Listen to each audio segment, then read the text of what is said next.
very funny. I love this saying. All the Lamas say, when you're feeling arrogant, tell yourself you're something you can't do. So as soon as I feel arrogant, and I'm an arrogant person, it doesn't take long to feel arrogant, all I've got to do is remember I don't speak a word of Tibetan. Then I'm silent. I don't speak Hindi. I'm coming to your country for 40 years and I don't speak one word of Hindi. I wouldn't even know how to say thank you. So it's embarrassing to admit it, isn't it? So that as soon as I say that, my arrogance is punctured immediately. I feel humbled. Like I had one Lama who would always insist on talking in Tibetan to me and I'd be just pink-faced with embarrassment. I've got some block in my ridiculous head, whatever it is, all these years. I can sing a prayer in Tibetan, that's about it, but I have to think about the meaning. I know Yeshe means something, I know that. I know my name, Tubten Kun Sel, I can say that much. But so as soon as I'm feeling arrogant, I have to say that. Then of course they say when you're feeling a bit low self-esteem, you tell yourself something you can do. It's such a sweet method. It's miraculous actually, it's wonderful. So I can't speak Tibetan, I can't speak Hindi, I can only speak Australian. I was in Germany for a year. And I sent her there. And I even went to school to learn a bit of German. And my friends in Munich said, Robina, your German is beautiful. You just don't have much of it, that's all. I couldn't even put a sentence together, My Anglo-Saxon mouth, it's a bit embarrassing. Okay, so the foundation practice of these 11 techniques, the starting point, and it's got logic to it. Hear the logic of it. It's very compelling. It helps us understand. This practice is called equanimity. So in Buddhist teachings there are many interpretations of this word, and of course, and anybody can have whatever interpretation they like. It's a regular English word, you can think what you like, but here in the Mahayana path it's a really specific definition. Okay, so what equanimity is, obviously once you've got it, is this is my words for it, it's this heartfelt recognition, a heartfelt recognition that friends, enemies, and strangers, and think about it, there is no fourth category of sentient beings on this planet, that friends, enemies, and strangers are identical to each other from one point of view.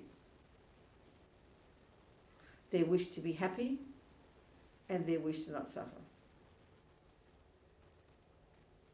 These words are easy, but to hear them carefully, not make them all romantic and all emotional, but to hear them carefully is quite difficult. So let's analyse. We can speak about the rest of this until 4 o'clock. We might even forget bodhicitta. So let's look at it. This is already profound. The logic of this is so powerful. So right now, this is the type of analysis we have to do. Right now we know, as far as every being on this planet, we can see, but totally has these 3 categories in their life. We have those whom we're attached to, who appear lovely to us, whom we call friends. Speaking simply, they're friends. Then we have those whom we have aversion for. We can call those enemies. We mightn't use that word, but hear the meaning here. Is the object of aversion. So we often know that the very person who makes us happy is also the one who makes us angry, but so never mind that. The third category is a stranger. So what's that? A stranger, so a friend is somebody, and put it this way, in terms of these delusions, these 3 root delusions, these are the 3 root delusions. When attachment is there, that makes the person look delicious, doesn't it? You go towards them and you like to be with them, you hear their name, they make you happy. So thinking of it in kind of this really basic way, in terms of this discussion, a friend is the object of your attachment, meaning a friend is somebody who fulfills your attachment's needs, who does what your attachment wants. By definition, here, that's a friend. So then you've got a person who obviously does the exact opposite, who doesn't do what your attachment wants, who even hurts you, is mean to you, unkind to you, gave you up for a younger version, lies to you, steals from you, just as mean to you in any way. Or even they might just look ugly, or they might talk wrong, they might irritate you. That person, by definition, that creature, that rat is included here, that cockroach is included here. that person, that being, doesn't do what your attachment wants. So that means you have aversion to them. We understand this. It's very clear.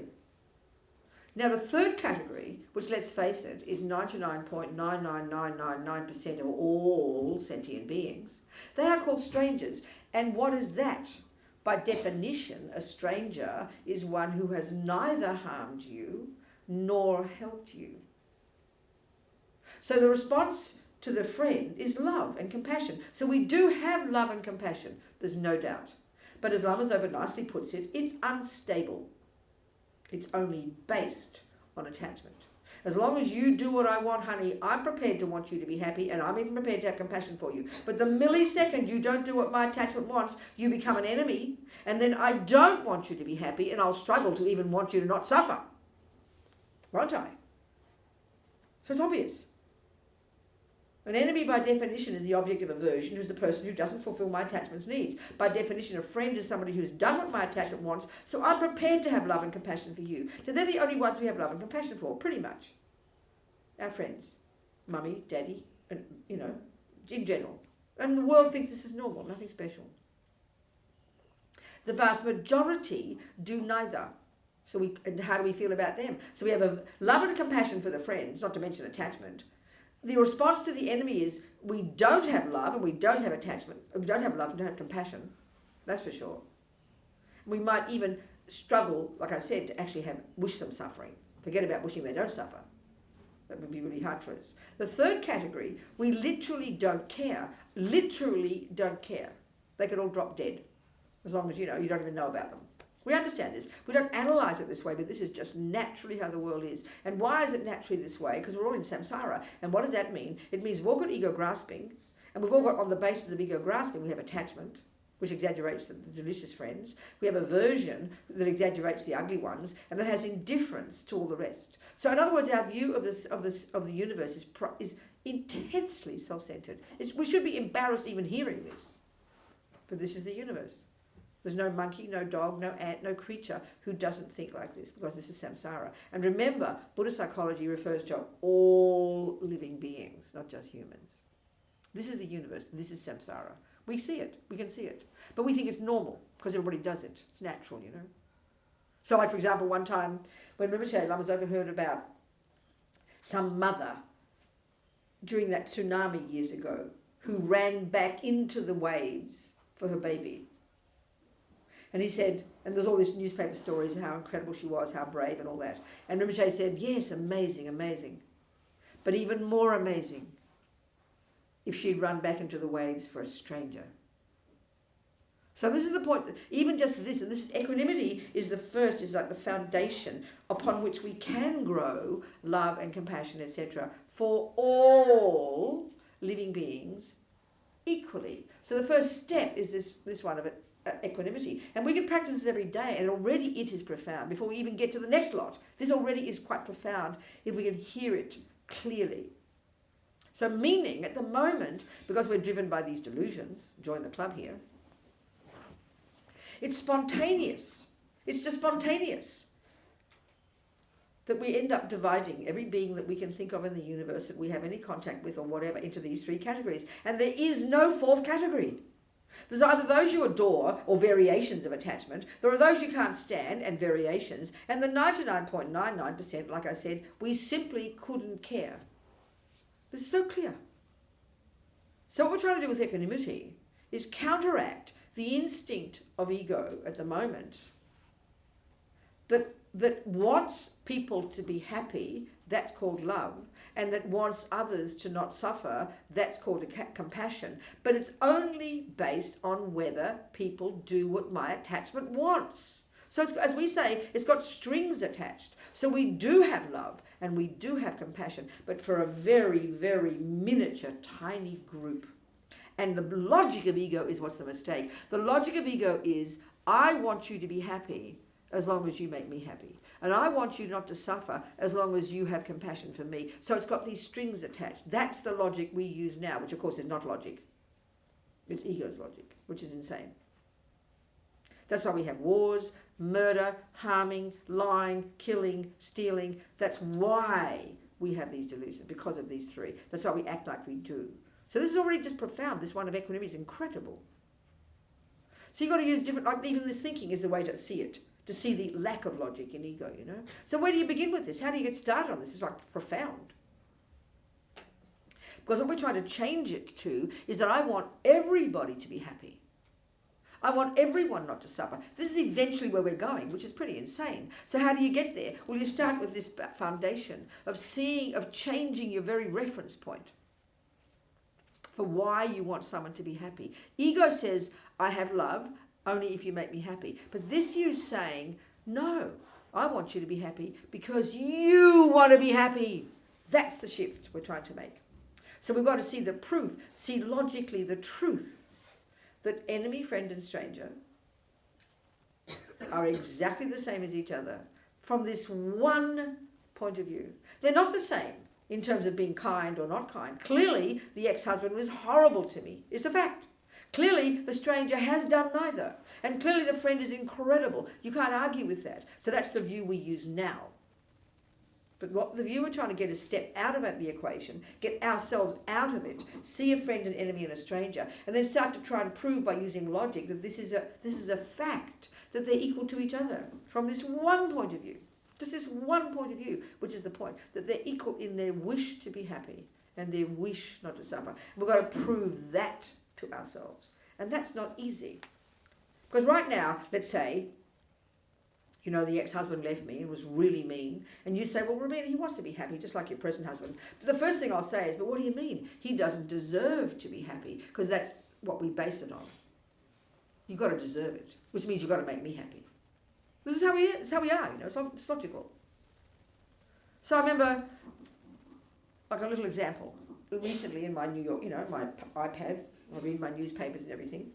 And one time I opened up my New York Times, and there's on the home page, the heading, and then a few lines, and you press on the story and you read it. And I caught my eye that the heading in the right-hand corner said, 350 people die in ferry accident in Tasmania. Well, Tasmania is my people. They're Australians. It's one of the states of Australia, and I'm Australian. So as soon as I saw that, I went, oh, no. And I saw it because it's my people, right? And then I saw that it said Tanzania. And I thought, oh, it's okay. Do you understand? Naturally. Then I caught myself, and I was embarrassed, because, you know, Tanzania's Australians. I didn't even think, oh, where's Tanzania? Oh, it's Africa. Oh, then, of course, I read it and tried to have compassion. But spontaneously, my people, you know. Just natural. It's how we are. Tanzanians are strangers. Tasmanians are friends. It's just natural. It's so deep and it's so instinctive. So to really argue with this. So the thing is, don't get all emotional about this. We get emotional. You know, and we go, oh, well, the python wants to be happy too. So you go up to the python and stroke it. Well, it'll eat you, so don't be stupid. You've got to know python's nature. Keep out of its way. The ex-husband might be really a creep. Keep out of his way. Don't go anywhere near him. He might be a psycho. That's not being denied here. That's not the issue here. The issue is to try and get yourself out of the equation. Step back and see these three people, and you can keep changing these three people because they all keep changing, and try and see how it's logical. That what drives every one of us, that what drives the psychos, what drives the python, what drives your ex-husband, what drives your beloved baby, what drives the saints, what drives his holiness, what drives the wackos, the Mr. Trumps, whatever you don't like. It's the same wish to be happy and wish not to suffer. It's a really tiny but fundamental point. And it's hard to hear it. And then you think, well, so what? Let's say, and she's got compassion for him because it's her friend. And I know he's a stranger. And I go, oh, really? Has he? The poor fellow, you know, and I try to have compassion. But in a minute, I'll change the subject, won't I?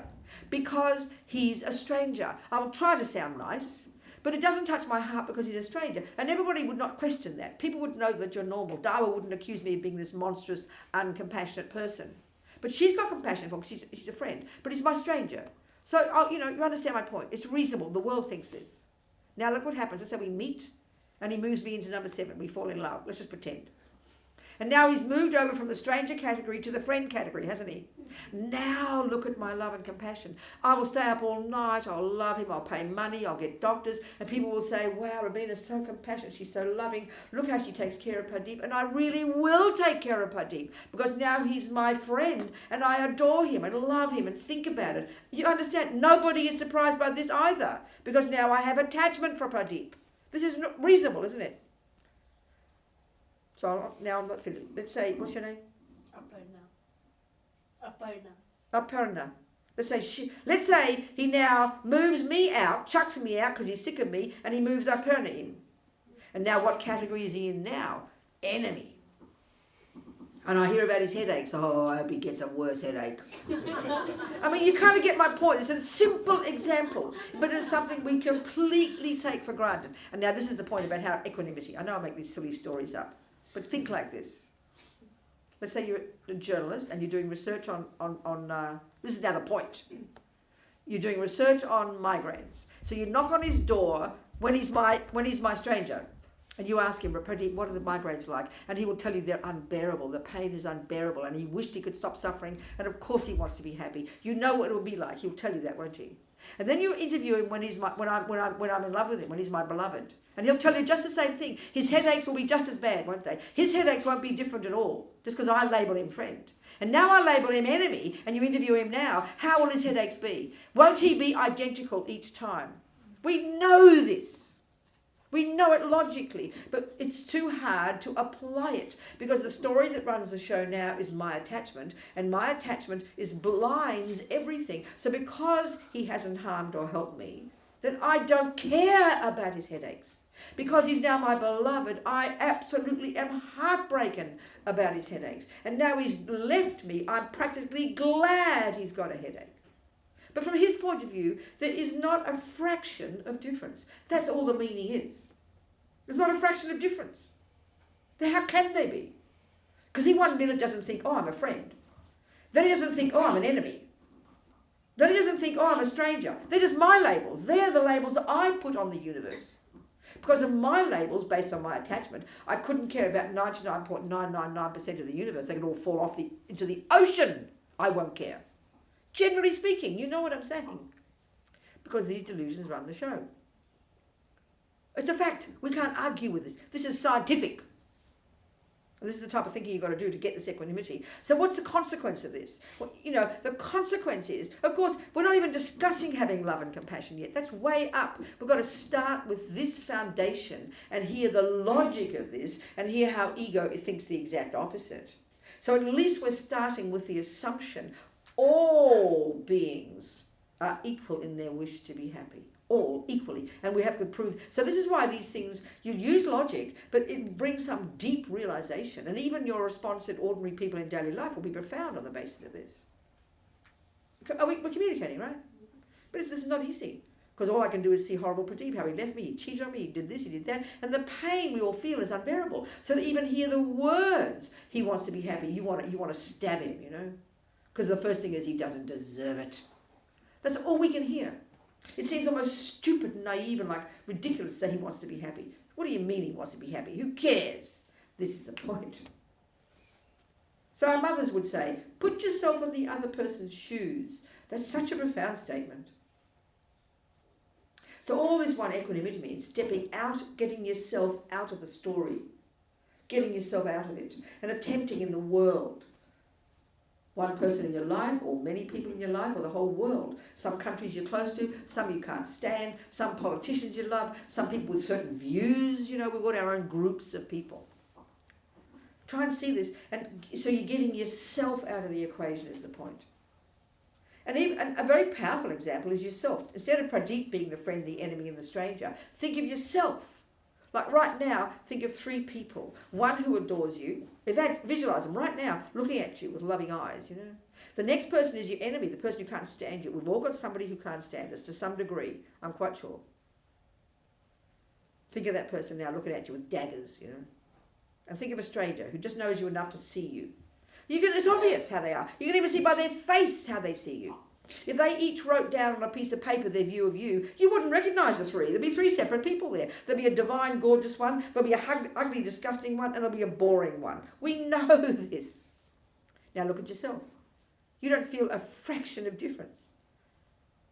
You don't feel, like I said about Pradeep, you don't feel like a friend. You don't feel like an enemy, and you don't feel like a stranger. You're just little Robina who every second only wants to be happy, and every second only wants to not suffer. This is a fact. So all you got to do is swap it over. They're just like you, baby. They're the same as each other. So like, every day you can practice this. Let's say you got some kids and you adore your kid naturally. I mean, all mothers can see 1,000 babies and their baby will be shining bright in that picture of 1,000 babies. They'll recognise their baby immediately. You'll never mistake it for another baby, will you? Oh, that's my baby. Oh, no, that's the wrong baby. You'll never say that. Your baby's got like lights and dazzling and beautiful. Do you understand? So you got your baby, your kid, let's say, you got the next door neighbour kid coming to play and you can't stand him. He's rude, he's ugly, he doesn't behave nicely. Just right there you can practice it. Right there. You can practice it instantly. Robina, they both are equal in their wish to be happy. It's stunning. It's shocking to even say it. It stops you in your tracks. So then we can get all emotional and think, well, if they're all the same in their wish to be happy, why would I live with Fred? Why don't I go and live with Mary? What's the difference? No, that's silly. We've got karma with people. We've got strong karma with that baby. I've got strong karma to be with that husband. I haven't got karma to be with that stranger. I might meet one stranger for 5 minutes on a bus, and in this life I will not meet them again. So that's okay. You don't have to rush and go home and live with them because they're the same as your friend. No, we've got karma with different people.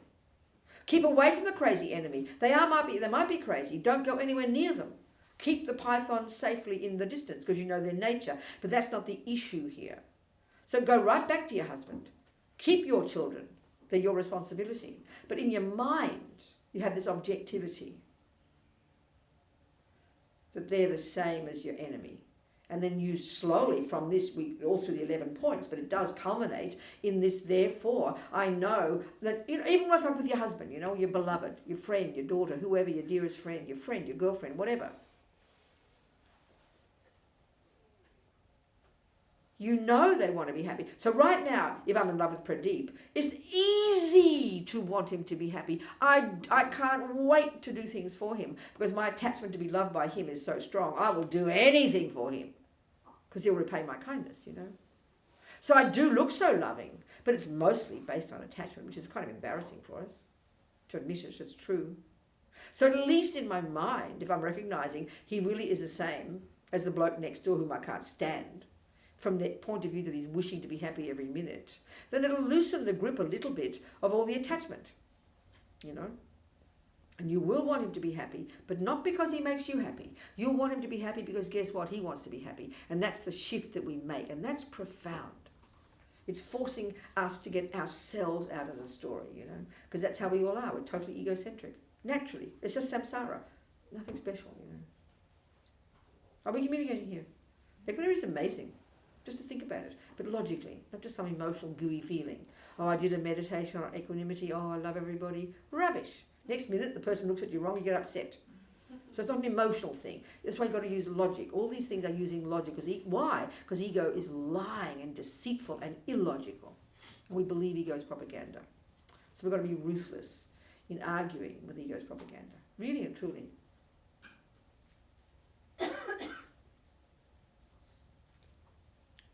So in these 11 techniques, and this is just coming from these lineages of practices, you can make up any little techniques that you like. These are not set in stone. But it's like any system of, any knowledge, like little technique, like when my mother taught me music, for example, she had to teach me those scales and that arpeggios. There's these traditions that have come from the hundreds of years of any kind of body of knowledge. They're the techniques that work. So the same here, these little kind of techniques that have developed over the centuries. So the next little one, especially for us, in my culture, where you don't have the view of reincarnation, this is like beyond hilarious. Completely hilarious, this next step. Which is the next little thought. The bullet point is, all sentient beings have been your mum. Well, first of all, in our culture, Your mother's like evil. Your mother's the cause of all your problems. She made you, she didn't refer to you, she didn't ask you, and she makes you and then causes you suffering. So we all hate our mothers. I mean, you understand, not quite, but you understand my point. And that's the logic of the materialist world. You know, your mother's neurotic, she's depressed, she's angry, and she dares make me, you know, and gives me suffering. That's how we think. Kind of hilarious. So here the logic is kind of interesting. You need your calculator in this one. There's no emotional thing in this one. It's taking Buddha's view that there are trillions of sentient beings, countless, that they're all beginningless. So if that's so, just as a sum in our head, it's logical we've all bumped into each other countless times. I mean, maybe you people who are used to the idea of karma, it's not so strange, but when I first heard it, I thought it was insane. These people are mad, you know. Sounds hilarious. But it's logical if we take this view. So then it follows even more precisely, there will be my mother. So often Westerners make a big fuss, and His Holiness is always so kind. He says, well, don't worry about your mother. Think of someone who's nurtured you. The whole bottom line is the mother's meant to be a person who takes care of people, you know. So never mind. So the logic is there will be my mother. Now the third step is where you do the work. The third step is the mother is kind. So this is a shocking point. Because even some of us here, whether you believe in karma or not, or have got the view of karma, we all know that a mother is a human being, which means she could be neurotic. She might have lots of attachment. She might be an alcoholic. I mean, excuse me, what's special?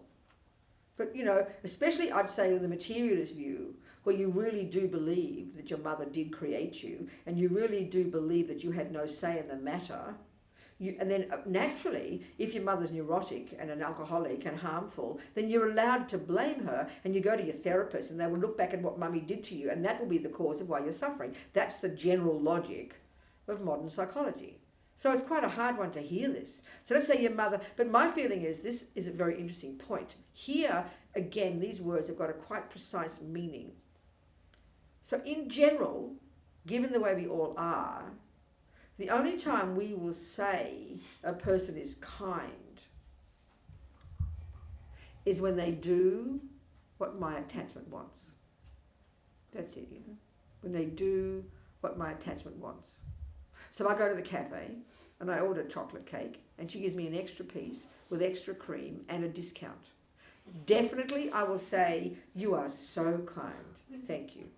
Now if she's a really nice girl but she gives me stale cake and charges a lot, I won't think she's kind, because there's an assumption, I think, in our deluded minds that when a person does what my attachment wants, that's what we mean by kind.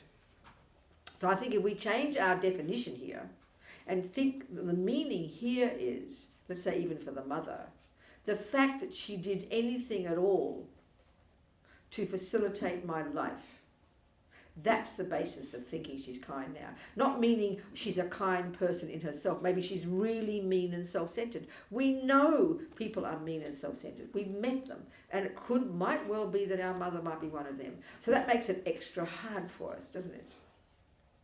So then how do you go about thinking this one? Because some mothers really are terrible. I agree with you. It's not being naive to say that. It's a fact. Some mummies are really neurotic people. So how do you navigate that one? What do you mean she's kind? It just sounds such a blanket statement. Well, I think there's a really powerful way to think about it. All it means is to try, if you just start a list and you try and remember the things that your mother did. Let's say your mother. The next meditation is a very interesting one, and I'll say that in a second. But just think of your mother. The things that she did that have facilitated your life. Well, in my case, my mother, our mothers, most of us, mother is a person who gave birth to us.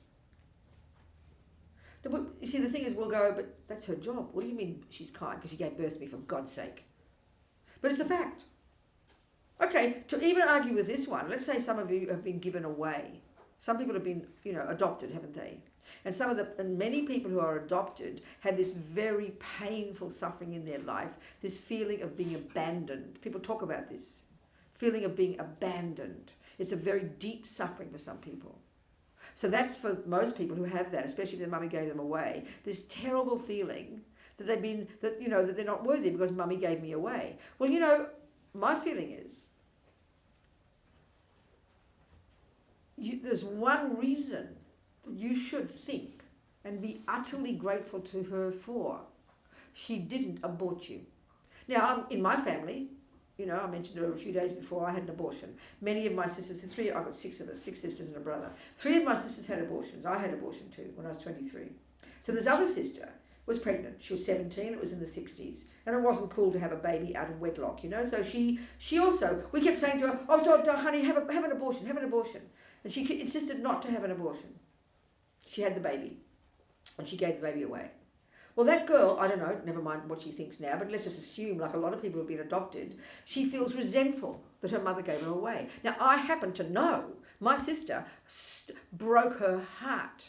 She suffered so much in her life from the feeling of loss of having given her baby away. But she made a conscious decision not to kill her baby. I'm not making anybody feel guilty if you had abortions. I don't feel guilty. But that's an actual scientific fact. So that should be enough for her to be crying with happiness and gratitude that her mother decided to save her life. That's a fact. But whoever thinks that, you know? Never. Are we communicating here? So there's, I mean, I can say in myself too, like typical, as a child, I was never a mother. My mother had 7 babies, and I know now with certainty after she's dead and everything that she was the most amazing mother. She worked so hard, she got depressed, she had problems, but all the more reason to be grateful to her, because when you've got depression and misery, it's even harder to be kind to your 7 babies. I can only imagine, you know.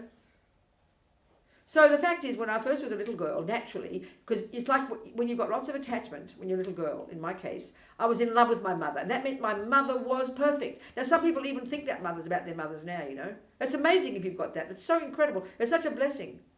You see your mother for who she is, you adore her. That's unbelievable. I adored my mother, and I remember the moment, I was about 12, I think.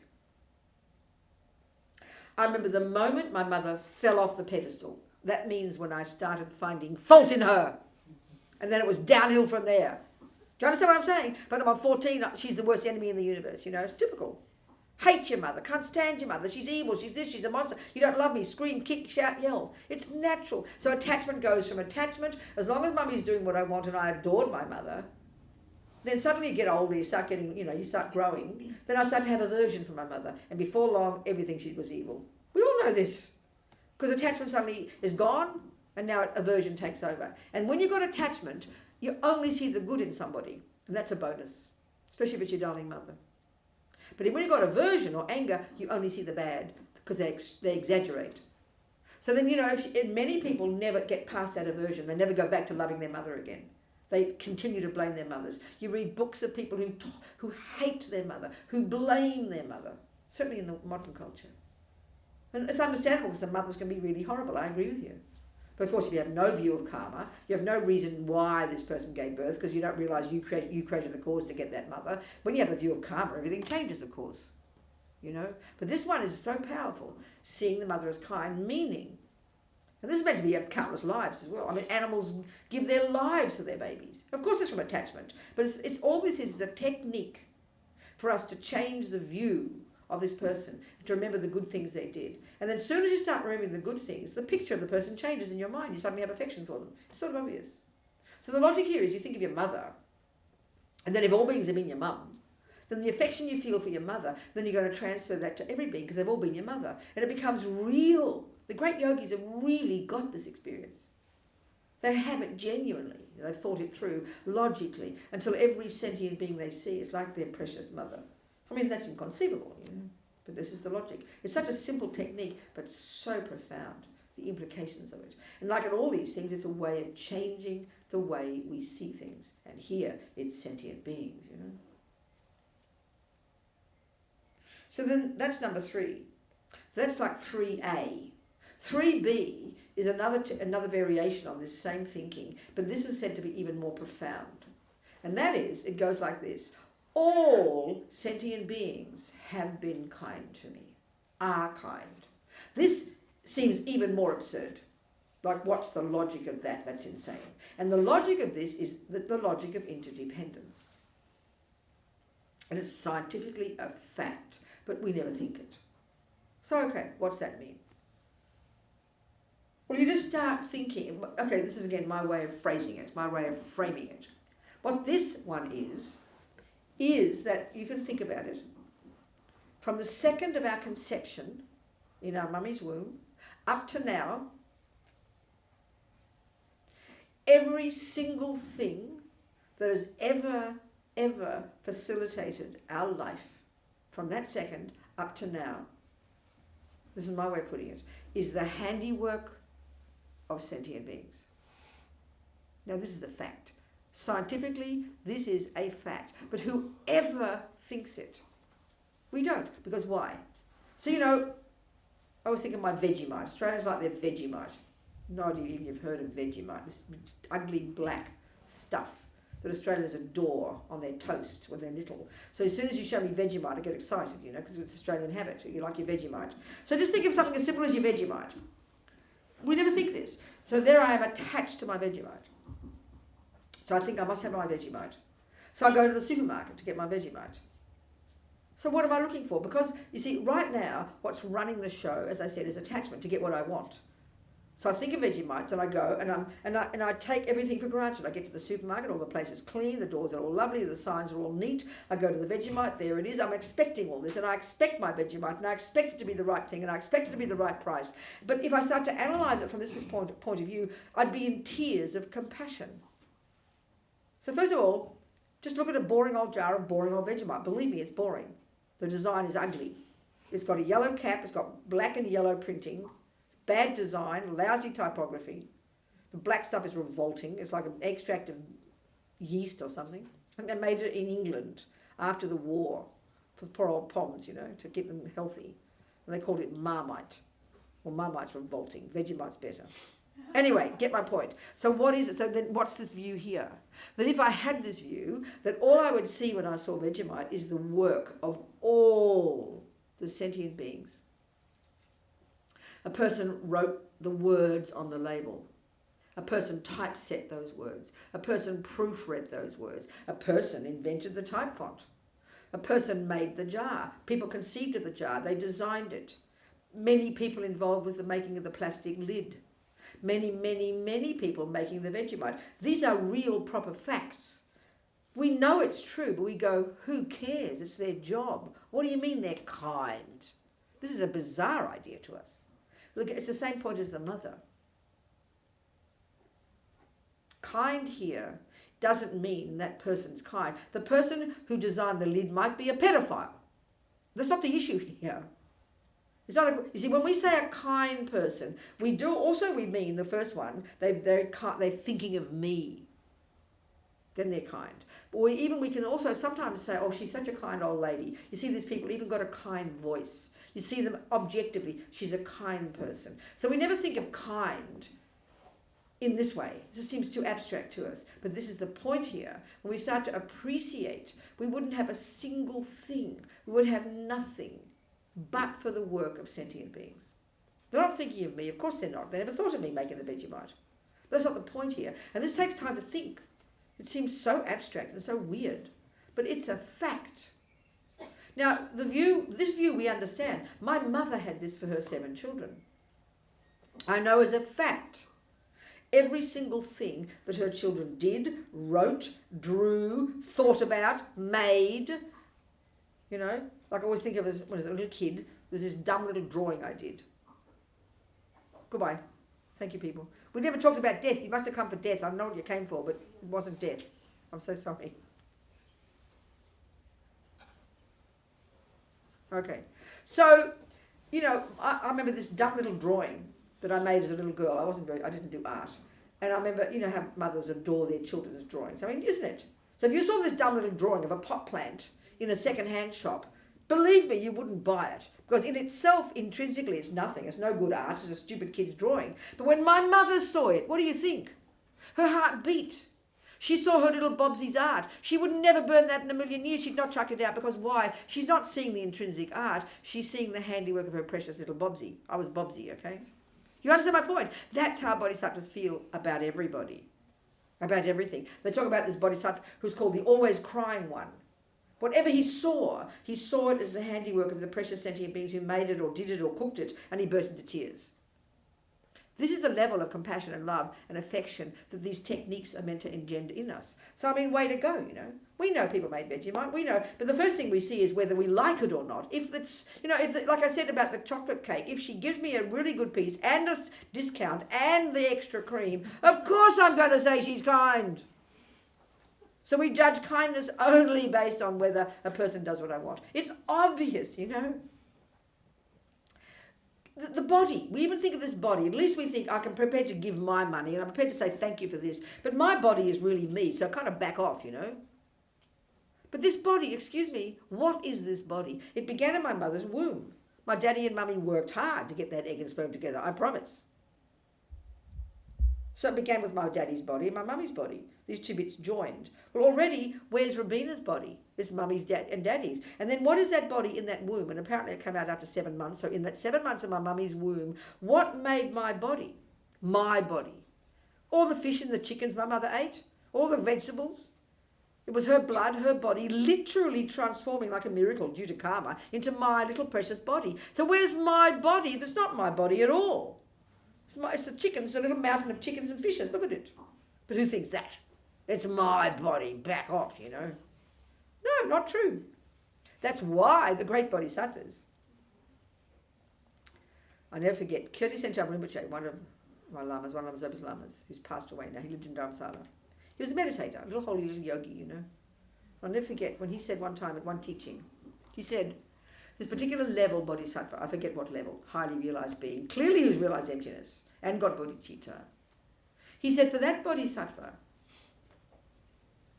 to cut off their hand and feed it to a starving animal is as inconsequential as a leaf falling off a tree.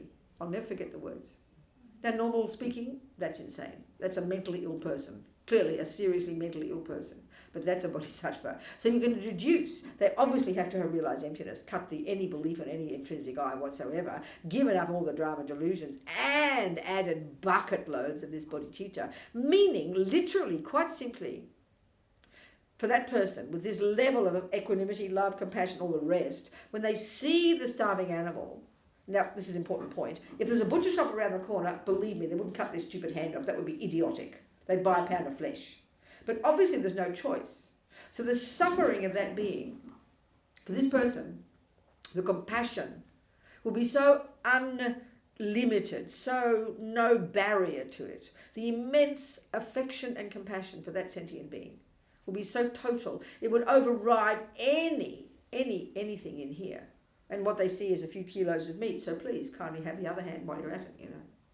This, of course, is inconceivable, but I think it's so powerful to use extreme examples, which is the logical extension of these teachings, you know, when you've really got to that point of ridding all aspects of ego and adding this immense compassion.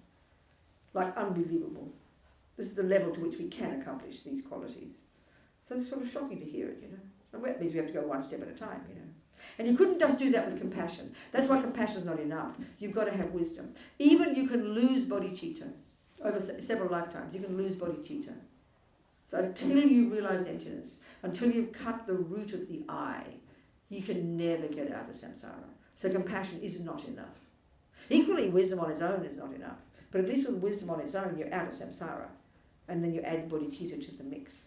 And with that action of cutting off their hand, that could not be accomplished without having gone beyond I. Not possible, you know. So that's why the realization of emptiness on its own is not enough, but the realization of bodhicitta on its own is not enough. That's why a bird needs two wings, wisdom and compassion. You know.